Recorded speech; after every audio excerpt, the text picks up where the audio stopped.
Cette exposition et surtout les œuvres de notre ami Abdelaziz Khan, mais vraiment la présence de l'eau.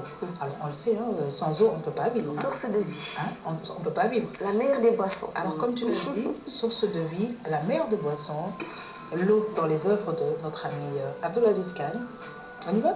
On y va. C'est pas. Dès qu'on fait un survol rapide sur l'ensemble des œuvres, ce qui frappe, c'est la présence forte de l'eau sur mes tableaux. L'eau est un élément vital. Là où il n'y a pas d'eau, il n'y a pas de vie. Là où il n'y a pas d'eau, il n'y a pas d'arbre. Là où il n'y a pas d'eau, il n'y a pas de peinture pour moi.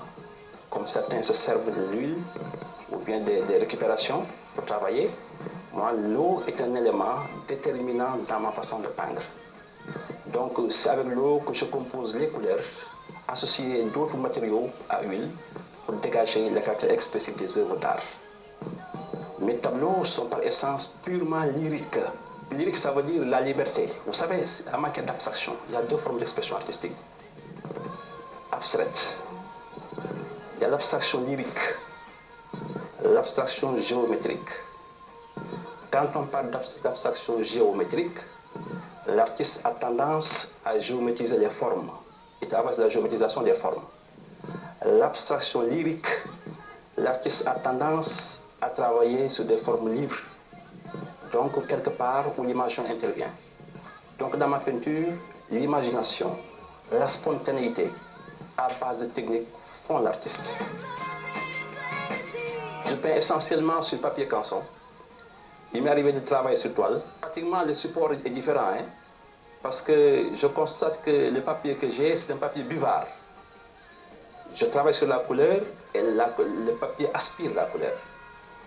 Les approches ne sont pas les mêmes.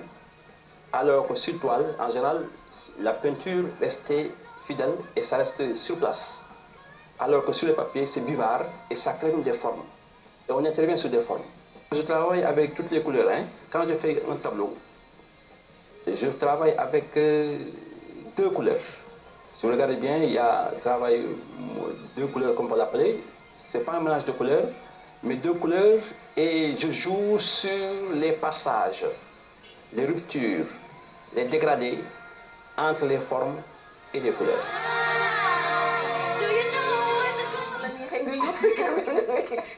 Alors là, on s'est totalement fait piéger carrément, mais à cause de mon caméraman Babacar.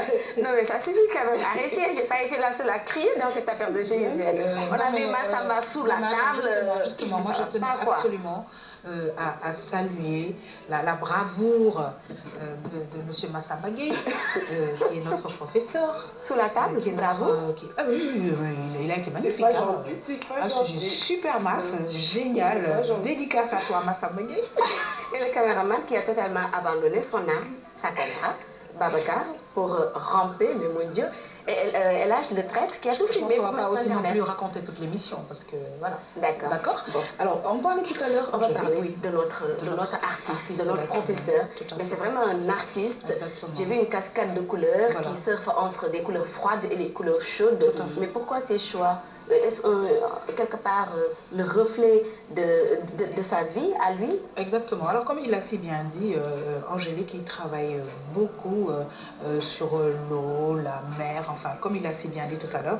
Et moi, il me parlait de fidélité la dernière fois, parce qu'il me dit, tu sais, c'est vrai, je suis restée fidèle au canson que nous utilisons à l'école. Et voilà, depuis. Donc, bon, il y a beaucoup d'artistes qui peignent sur toile, et lui plutôt sur canson, comme il a si bien expliqué. Ça fait un peu buvard. Donc, le papier canson vraiment absorbe complètement la peinture, et ça aussi, exactement, et ça donne des formes.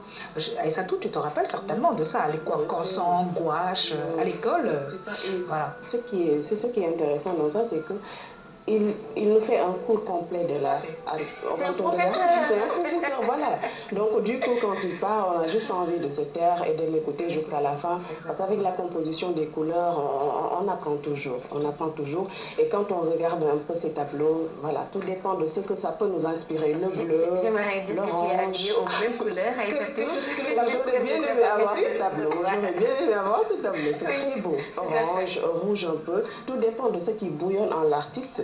Et quand on regarde le tableau avec le bleu déjà, l'eau, il en a parlé, c'est tout simplement fabuleux. Voilà. Dois-je me permettre de conclure qu'on n'est pas artiste qu'on le devient? Oui, mais quand même, je pense qu'en tout être humain, dans cette fibre artistique, comme j'ai dit tout à l'heure, il faut juste un petit déclic pour qu'on se rende compte. Ah, mais c'est vrai, surtout les Africains, j'allais dire. Hein. Nous sommes vraiment des artistes, de bons danseurs, quelque part on dessine bien, nous sommes des conteurs. Les conteurs, puisqu'on le sait, le lait, comme on le connaît, les contes, je veux dire, ce sont des choses qui nous sont racontées depuis le plus jeune âge, et comme on l'a si bien dit, on compte partout. Bon, c'est vrai que c'était beaucoup plus original dans les régions, dans les villages où on comptait la nuit. Du feu de bois. Exactement. C'est très beau. Mais je pense que jusqu'à présent, on peut compter. La dernière fois, ma petite fille, donc j'ai une tante à la maison, elle me racontait Kuma Amdaï, Kuma Amdaï. C'est la petite qui me racontait ça. Je ne savais pas qu'on lui racontait ces histoires. Et c'était magnifique, je trouve. C'est magnifique. Et ce qui est intéressant, c'est qu'on puisse donner la possibilité aux enfants de vraiment développer cette étincelle qui se niche dans leur propre personne dès le bas âge, qu'on puisse les initier un peu aux activités artistiques. Ça pourrait nous permettre un peu de voir, de détecter voilà, des peintres, des talents et même parfois l'état psychologique d'un enfant. Oui, parce qu'un enfant qui peint par exemple avec des couleurs noires, sombres, c'est décortiqué tout de suite. Et je veux dire, les psychologues, quand ils voient par exemple un enfant qui a des problèmes à la maison, c'est pour ça que je pense que les professeurs, les maîtresses devraient faire très attention au dessin des enfants. Tout est message. Ça explique peut-être les problèmes que l'enfant a à la maison, le comportement de l'enfant. Et autre chose aussi, il l'expliquera tout à l'heure, c'est qu'un enfant timide, on peut l'aider à vaincre cette timidité, mais vraiment en faisant un peu de théâtre. En dessinant. Ah, je vois, elle s'exprime déjà. Je suis contente quand elle développe sa jeune. Voilà. Elle n'a pas vu de raison. Il faut aider cet enfant, comme tu l'as dit, Angèle. Quand on voit un enfant qui peint avec des couleurs sombres, voilà, ça nous permet de comprendre un peu son état psychologique. Et là, même ses relations avec les gens. Parce que quand tu lui demandes, par exemple, de dessiner sa tante, sa mère ou ses amis, les amis qu'il chérit, il va toujours les dessiner avec de beaux habits, avec le sourire, mais avec les autres, c'est toujours avec des couleurs sombres. Moi, je vais te raconter une histoire. J'ai un enfant que je connais, donc, qui dessine souvent des femmes, mais vraiment des princesses, des reines. C'est un rêveur, vraiment. Non seulement un rêveur, mais c'est parce que vraiment cet enfant adore sa maman. Donc ça s'explique quelque part. Donc quand on a une tante aussi qui maltraite un enfant, on lui demande de dessiner cette tante, c'est sûr que ce sera une marque. C'est clair. Va composer aux yeux de tous. Alors, bien sûr, dans la même dynamique de culture, d'art, nous allons retrouver Aïssatou.